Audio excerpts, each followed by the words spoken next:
Je vous remercie, Madame la Présidente. Permettez-moi de féliciter le ministre de l'Enseignement supérieur, de la Recherche et de l'Innovation pour sa belle prestation. Saluer les honorables députés pour la pertinence des sujets, des questions qui ont été posées. Naturellement, l'enseignement supérieur est un sujet plus qu'important. Avenir u réew mi moom la ñuy waxtaane, c'est l'enseignement supérieur. boo jëlee éducation jël formation technique professionnelle boole ko enseignement supérieur dëgg-dëgg da ngay gis ne ñu ngi xool suñu ndaw naka la ñuy fexee ba ñu wuutu mag ñi ci anam yu gën a rafet te loolu lu am solo la mooy justifier d'ailleurs les crédits qui ont été alloués à ce département ministériel. Gis naa ci préoccupation députés yi et depuis les travaux de commission mooy ne nañu yokkal enseignement supérieur ay ressources am parce que entre 2025 et 2026 le budget du ministère a baissé de 7 milliards 515 millions. C'est vrai, mais c'est aussi faux. C'est vrai parce que si on compare le budget de manière schématique, de manière arithmétique, de l'année 2025 à l'année 2026, en 2025, nous avions 308 milliards. 308 milliards, plus exactement 535 millions, 571 734 francs, alors qu'en 2026, nous sommes à 301 milliards. Mais bon, le périmètre ministère a changé.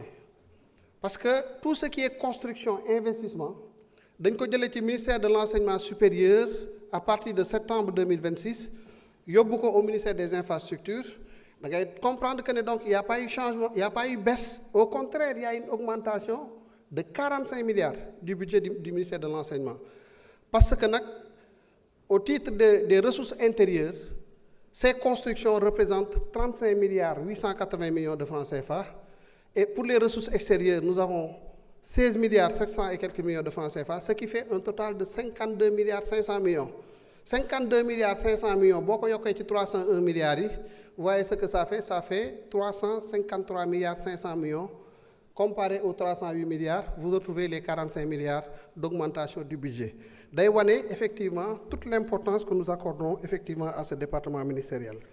Légui, xool université yi. Parce que c'est complètement erroné. Faites une bonne lecture du budget, même en comparaison, pour comprendre que nous avons beaucoup fait. Transfert vers les établissements publics d'enseignement supérieur, il y a une progression constante. En 2024, les crédits budgétaires étaient de 85 milliards. En 2025, nous l'avons porté à 104 milliards, soit une augmentation de 19 milliards 370 millions et de 22,7%. 22,7%, beaucoup une valeur, un agrégat augmenté, ça signifie que l'augmentation est vraiment significative. Bon, aussi entre 2025 et 2026, le budget a augmenté de 8,31 milliards, parce qu'on est passé encore de 104 milliards à 112 milliards 740 millions. Quand même, les nouvelles autorités accordent une place importante à ce secteur de l'enseignement supérieur. Il y a des sujets. Il y a vraiment des sujets. Et ça, il faut... Honorable Awa Dione wax na ko léegi te lu am solo la wax dafa ne nit boo jëlee engagement changé doo dem ba ci digg bi nga taxaw wala nga kii da ngay romb rek da ngay def li nga war a def rek nga jàll. Enseignement supérieur, le modèle n'est pas bon. Il faut qu'on ose se regarder les yeux dans les yeux et puis nous waxante deug. Le modèle n'est pas bon parce que gis ngeen les milliards que l'on injecte dans le secteur fu mu jëm fan la jëm pour l'essentiel ci social bi sax ministre bi nee na investissement la mais daf ci am lu bari loo xam ne ci ay fay salaire la jëm et ce qu'il faut dire c'est que salaire yooyu ça ne correspond pas souvent à des profils dont les universités ont besoin. Pendant longtemps, nos universités et centres des œuvres universitaires et sociales ont été politisés. Gis nga suñu bëggee avancer ñu ne ñun dañoo ñëw pour liggéey réew mi il faut ñuy jàkkaarloonte di xoolante les yeux dans les yeux wax ne lii baaxul mënut a dem. gis nga boo jëlee butéelu bisaab bu 1 litre 500 nga ne da nga ciy def chaque jour nga bëgg a naan sa njaru bisaab da nga ciy def kilo suukar mais ci suukar a ngay mujj ci diabète a ngay mujj yàlla ñu ci yàlla musal. te c'est ce que nous sommes en train de faire dama joxe cette forme imagée pour ñu xool loo bëgg suukar war ngaa xool li nga xam ne moom ngay def en terme de dosage lu sa yaram antan parce que finalement ci ay jafe-jafe rek lay mujjee yóbbu. gis nga l'enseignement supérieur là il faut ñu revoir de manière mais détaillée les dépenses fu muy jëm waxoon naa ko ci commission yi dès les premiers semestres de l'année 2026 en tout cas nous ministère des finances nous prendrons les dispositions pour que ci université yi ak ci centre des œuvres yi ñu xool dépenser xaalis bi fu mu jëm ñu xool ba xam foofu la war a jëm lu fa warta jëm dañ koy jëlaat parce que nag ñun xaalis bi am nañ feneen fu ñu ko def foo xam ne war na amal réew mi njëriñ.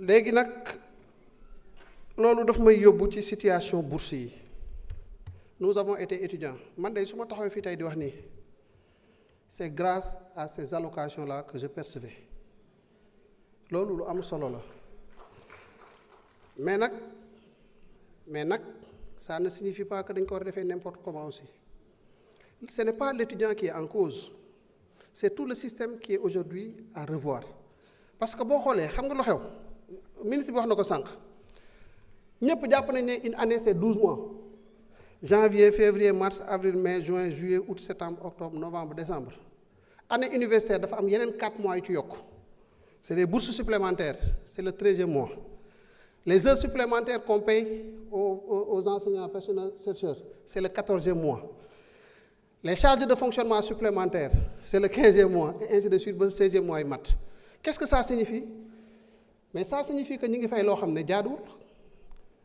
kan fii ci yéen moo nangu location am sur 12 mois ñu ne ko mais bon tu vas payer 16 mois sur l'année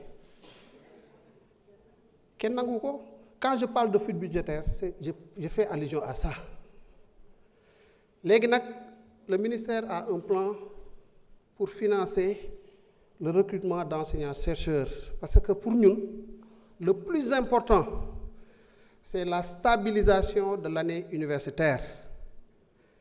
On a tenu plusieurs réunions avec les services du ministère de l'enseignement supérieur, de la recherche et de l'innovation. Ñu juboo ci ne ñu laaj leen qu'est-ce qu'il vous faut pour stabiliser l'année universitaire.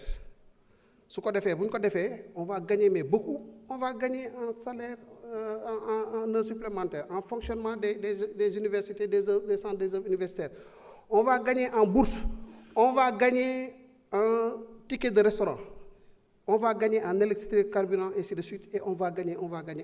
Pour le faire, donc nous sommes disposés à donner les ressources, étant entendu qu'à moyen terme, ce sera une opération arithmétique à somme nulle, parce que les plus de choses, si nous stabilisons l'année universitaire, nous pouvons rattraper.